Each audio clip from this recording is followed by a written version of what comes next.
दादा नमस्कार. नमस्कार.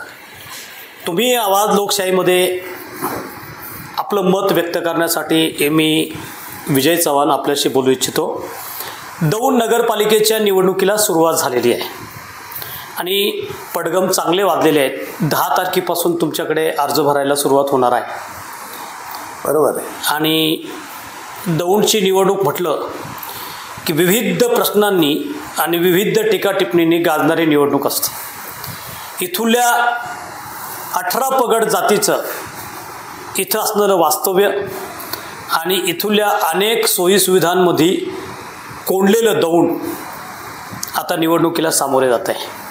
तुम्ही अजित पवार राष्ट्रवादी काँग्रेस पक्षाचे शहर अध्यक्ष आहात का तालुका अध्यक्ष? नाही, शहर अध्यक्ष. शहर अध्यक्ष आहात. हो. तर ह्या निवडणुकीमध्ये आपण आणि आपलं पक्ष काय करू इच्छिता आणि आपल्या पार्टीचं दौंड शहरासाठी कुठल्या स्वरूपाचं योगदान राहणार आहे? दौंड नगरपालिकेमध्ये आतापर्यंत मला असं वाटतं लोकशाही पद्धतीने कामकाज कधी झालेलं नाही किंवा निवडणुकामध्ये जे नगरसेवक निवडले जातात लोकशाही पद्धतीने ते काही निवडून जात नाही. एक वैयक्तिक खरं तर सर्व पक्षामध्ये अशी पद्धत असते, पण त्यातल्या त्यात सर्व उमेदवारांचा विचार घेऊन, जुने जाणते लोकप्रतिनिधींचा विचार घेऊन किंवा पक्षाचे अध्यक्ष असतील किंवा पदाधिकारी असतील यांच्या विचाराने एक मंडळ स्थापन केलं जातं निवडणुकीच्या अगोदर आणि त्यातून नगरसेवकाची किंवा उमेदवाराची निवड केली जाते. ती काही लोकशाही पद्धतीने केली जात नाही. ठराविक माणसं निर्णय घेतात आणि त्यांना तिकीट देतात. तर त्यामुळं लोकशाही पद्धतीने 5 वर्ष काही कामकाज चालत नाही. एक थोडक्यात म्हणायचं म्हणजे हुकुमशाही पद्धतीने थोडंसं कामकाज चालवलं जातं. तर याच्यामुळं नगरपालिकेचा या शहराचा आतापर्यंत विकास झालेला नाही. दादा मी तुम्हाला थांबवतो. तुम्ही जे आत्ताच म्हटलं आहे की इथं लोकशाही पद्धतीनं निवडणुका होत नाहीत. आपण नगरपालिकेच्या या नगर परिषदेमध्ये कितवी टर्म आहात की आपण तिथे निवडून जाता प्रतिनिधित्व करताय? मी स्वतः 25 वर्ष नगरसेवक राहिलेलं आहे. माझ्या कुटुंबातून माझे भाऊ, माझी बायको, माझी बहीण आम्ही सर्व नगरसेवक झालेले. या अगोदर माझे वडिलांचे चुलते आजोबा हे सुद्धा नगरसेवक या दौंड नगरपालिकेचे राहिलेले आहेत. याचा अर्थ असा आहे की तुमची जी घराची परंपरा आहे या दौंड नगरपालिकेमध्ये कायम लोकप्रतिनिधी म्हणून तुम्ही निवडून गेलेला आहात. बरोबर आहे. मग तुम्ही निवडून गेल्यानंतर साधारण तुमची 25 वर्ष पकडली आणि मागच्या लोकांची 2-4 वर्ष जर पकडली, 5-6 वर्ष अशी, तरी तुम्ही 30-35 वर्ष या निवडणुकीमध्ये सहभागी आहात. बरोबर आहे. मग या दौंडकरांचे नक्की प्रश्न काय आहेत आणि ते प्रश्न तुमच्या दृष्टीनं कुठले महत्त्वाचे आहेत? दौंड शहर असं जर पाहिलं तर या जंक्शन रेल्वेमुळे या शहरामध्ये मागासवर्गीय, मुस्लिम आणि मोठ्या प्रमाणात ख्रिश्चन समाज जवळजवळ 65 ते 68% हा समाज दौंड शहरामध्ये राहतो.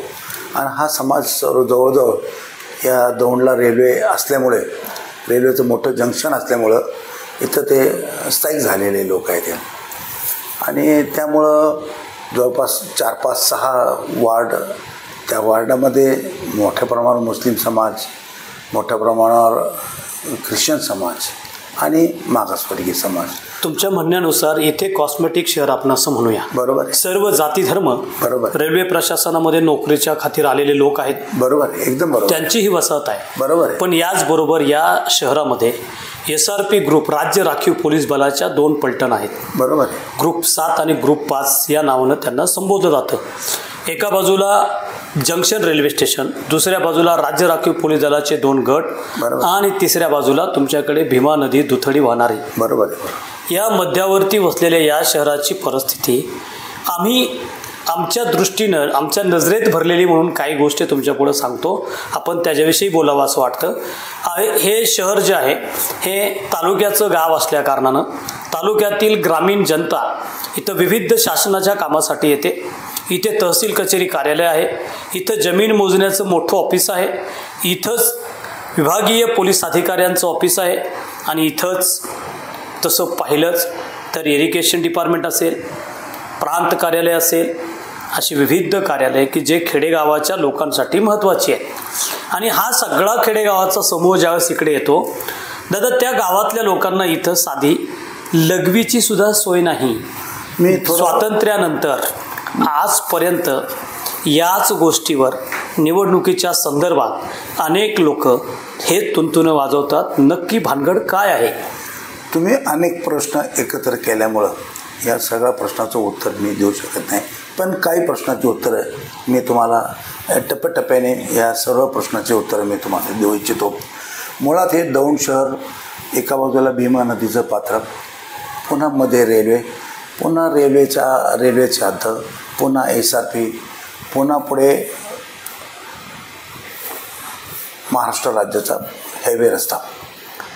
आता गाव वाढताना भौगोलिक परिस्थिती इतकी अडचणीची झाली, एका रूपाने एका बाजूने शहराचा विकास झालाच नाही. मुळात शहर वाढलंच नाही आणि ते वाढलं तर टप्पा सोडून थोडा भाग सोडून निघाल. मध्ये रेल्वेचा पट्टा असल्यामुळं आणि मतदारांची जी संख्या आहे का नाही, एकीकडे रेल्वेची झोपडपट्टी ते नगरपालिका हद्दीमध्ये नाही आहेत, पुढं SRP गेले. आता तुम्ही 2 SRPचे ग्रुप सांगितले.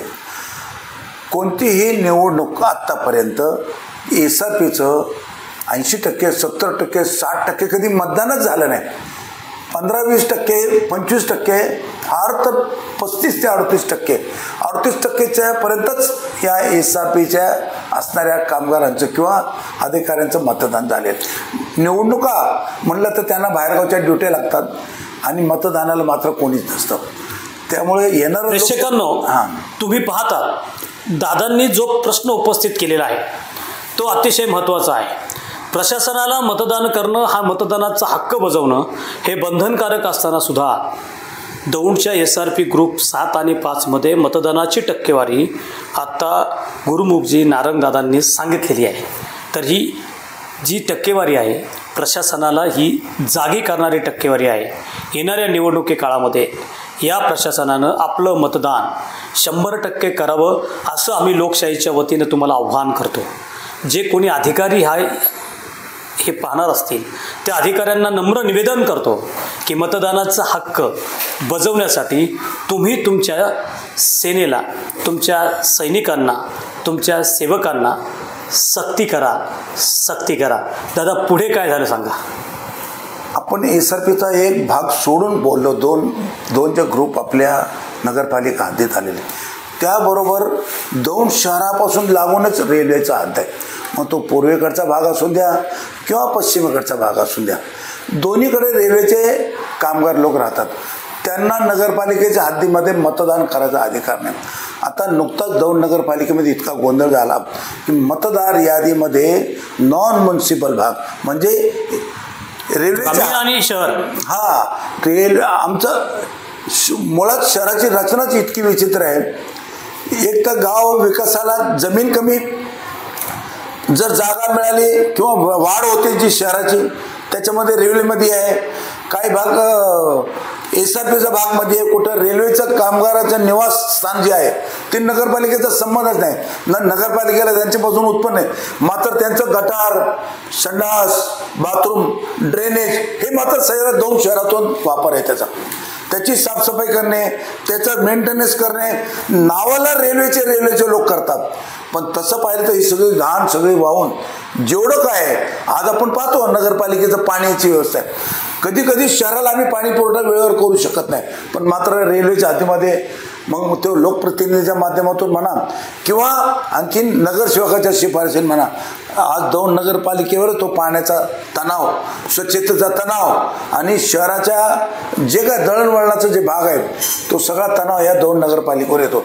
म्हणून कायम दौंड शहर अस्वच्छ असं म्हणलं तर काय वावगं होणार नाही. दौंडच्या मतदारांनो, तुम्ही जर आता पाहत असाल तर तुम्ही हे लक्षात घ्या. गुरुमुख दादा नारंग यांनी आता असं सांगितलं, नॉन म्युनिसिपल आणि म्युनिसिपल असे 2 भाग मतदानासाठी या नगर परिषदेमध्ये करण्यात आलेले आहेत. त्यामध्ये नॉन म्युनिसिपल भागामध्ये रेल्वे आणि रेल्वेचा कर्मचारी मोडतो असं त्यांचं मत आहे. आणि त्यांचं मत असं आहे की ते आमचे मतदार नाहीत, पण नगर परिषदेच्या असणाऱ्या सुखसोयी ह्या त्यांना द्याव्या लागतात. त्याच्याही पुढे जाऊन जे लोक मतदान करत नाहीत त्या लोकांच्या स्वच्छतेची हमी नगर परिषदेच्यावरती बोजा म्हणून येते. म्हणून त्यांच्या गटारीची सोयाची असेल, स्वच्छतेची हमी असेल, ही नगरपालिकेला करावी लागते.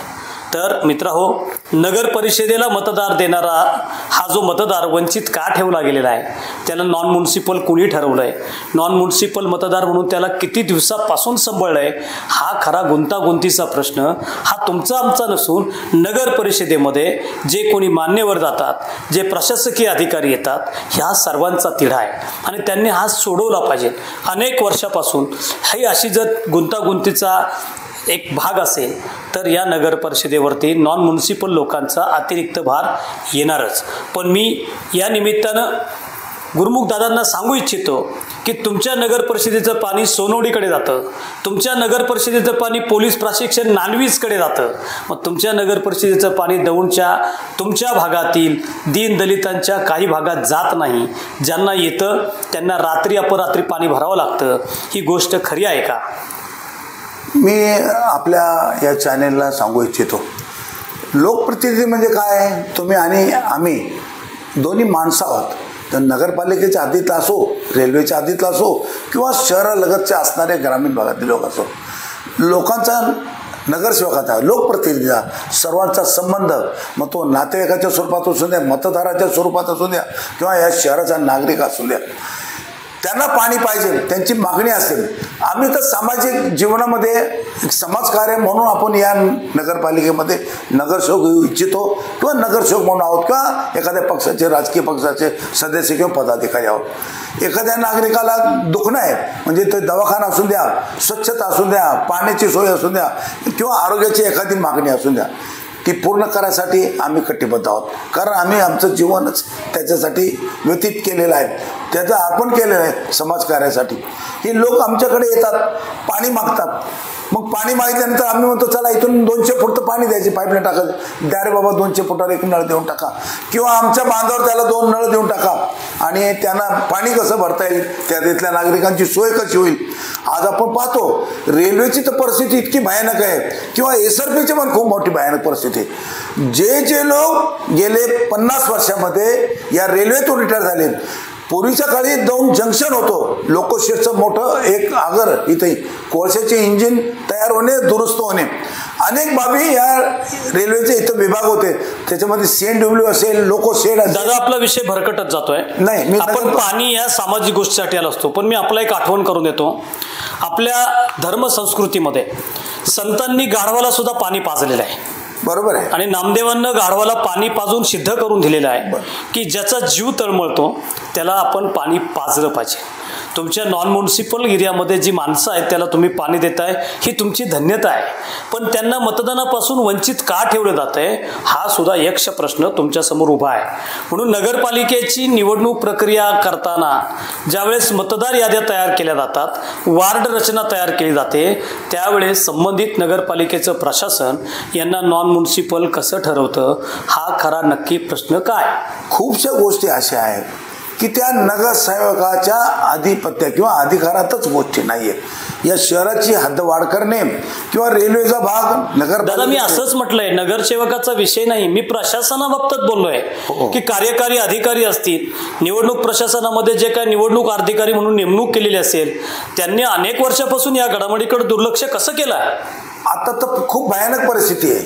लोक राहतात रेल्वेच्या यादीत, पण मतदार यादीमध्ये आपल्या यादीत नाव आहे. लोक राहतात SRP नावं त्यांच्या SRP कॅम्पमध्ये आहेत, पण राहतात त्या भोयटेनगरच्या भागामध्ये म्हणजे ग्रामपंचायतीमध्ये राहतात आणि ते लोक मतदानाच्या वेळेसच फक्त इकडे मतदान.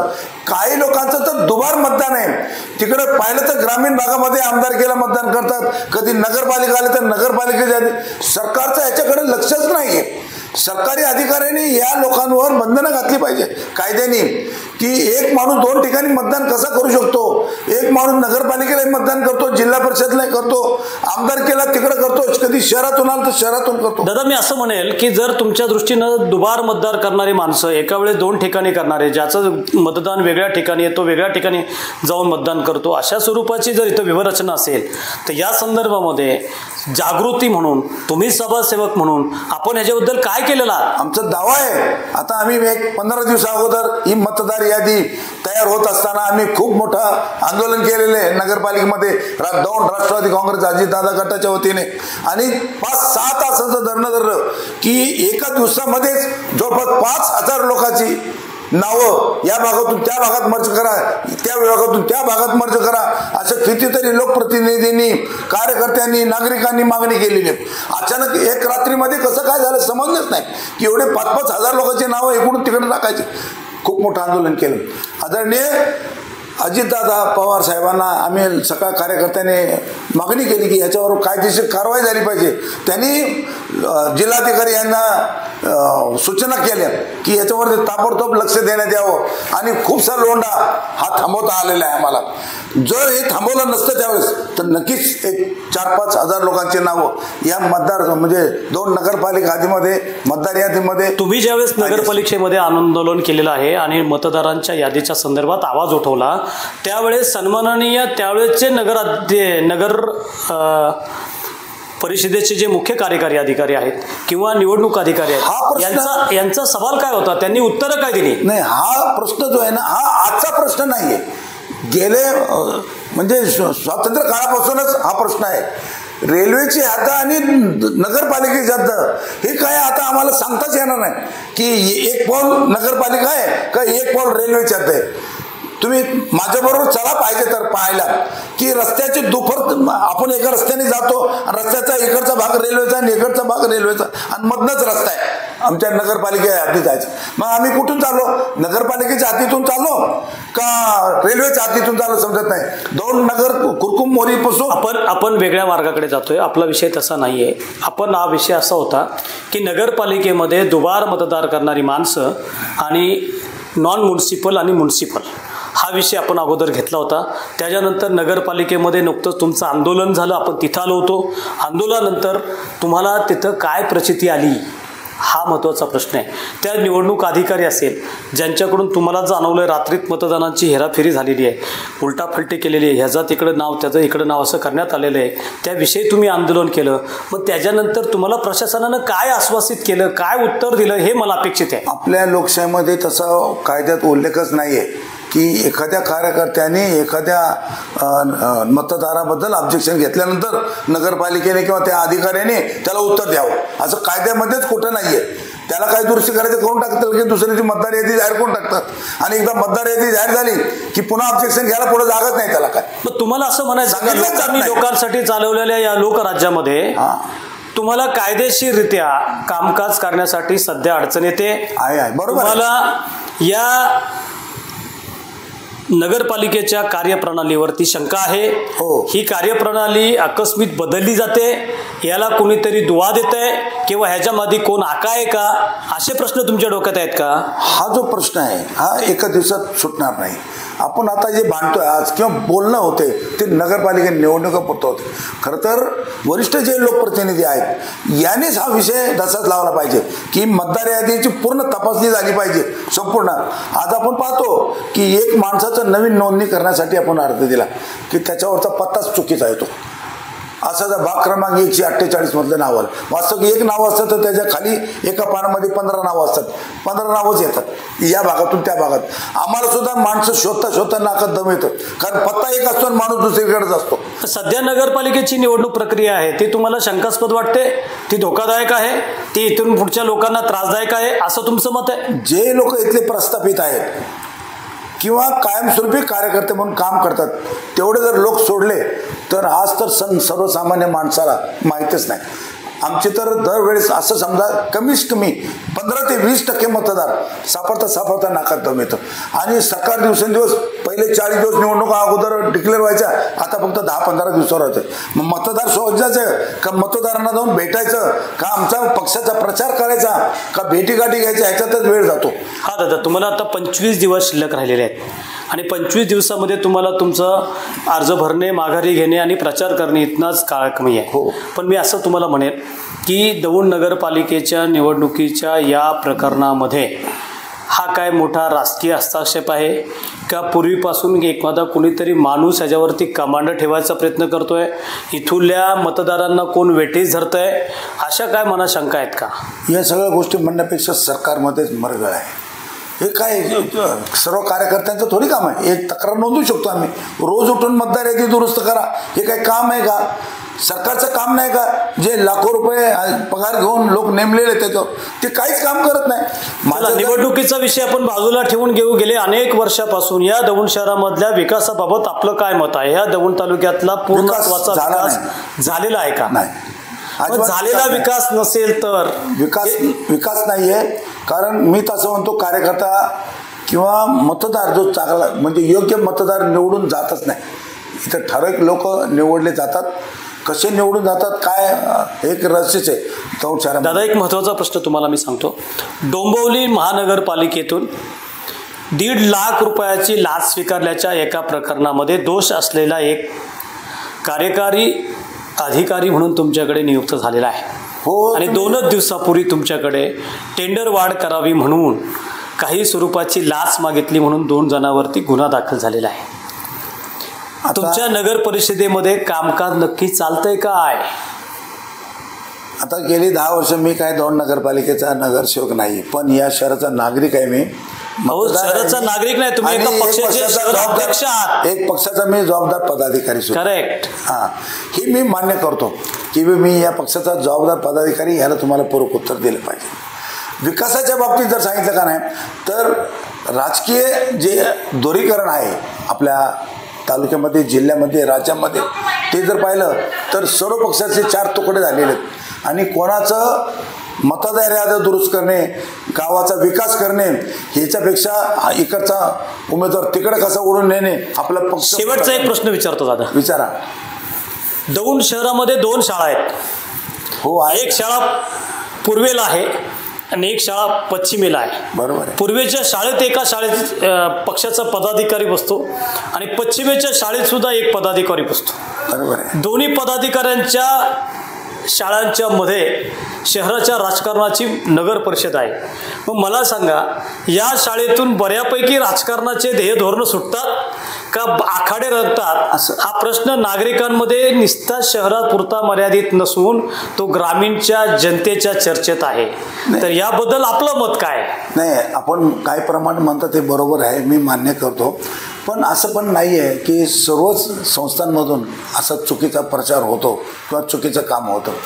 आम्ही तर मला तर जसं माझा तुम्ही इतिहास जर पाहिला म्हणजे ही शाळा जी आहे ही दौंड शहरातील. दादा, इतिहासाकडे जाऊ नका, समाजसेवेच्या राजकारणावरती आपण बोलू. सिंधी समाजाने एकत्र येऊन एक समाज कार्य करायसाठी या दौंड शहरामध्ये झोपडपट्टीमध्ये शाळा व मागासवर्गीय मुलांच्या राहण्याची, जेवणाची सोय, ग्रामीण भागातल्या मुलांसाठी राहण्याची सोय करण्यासाठी हे शाळेची स्थापना आहे. इथं राजकारणाचं हे राजकारण विरहित आहे. आमच्या दौंड शहरामध्ये सिंधी समाज लोक जर तुम्ही नगरपालिकेला उभारा म्हणलं तर दादा, हा तुमचा गोड गैरसमज आहे किंवा तुम्ही समाजाच्या मोठेपणासाठी, दीनदलितांच्या कल्याणासाठी शाळा उभारली असेल असं तुमचं मत असेल. पण या शाळेचं दुसरा एक भाग, दुसरा एक विचार ग्रामीणमध्ये वेगळ्या स्वरूपाचा आहे. तसंच या दौंडच्या 2 शाळांमध्ये राजकीय आखाडे निर्माण होतात. दिवसा शिक्षकांची, विद्यार्थ्यांची चळवळ असते आणि संध्याकाळी कार्यकर्त्यांची वळवळ असते. अशा स्वरूपाची भाषा किंवा गैरसमज ग्रामीणमध्ये मात्र पक्का आहे. असो, दौंडच्या शाळांमध्ये काय चालू, दिवसा काय असो, रात्री काय असो, हा प्रश्न आमच्यासाठी महत्त्वाचा नाही, ही लोकचर्चा आहे. पण दौंडच्या नागरिकांच्या मतांचा बोजा जोपर्यंत तुम्ही शिरावर घेऊन चालणार आहात, त्या बोजाच्या बदल्यामध्ये त्यांचं समाजकारण, त्यांचं जीवन सुजलम सुफलम करावं अशी अपेक्षा या निमित्तानं आपण ठेवावी. एवढंच बोलतो. तुम्ही पाहत राहा आवाज लोकशाहीचा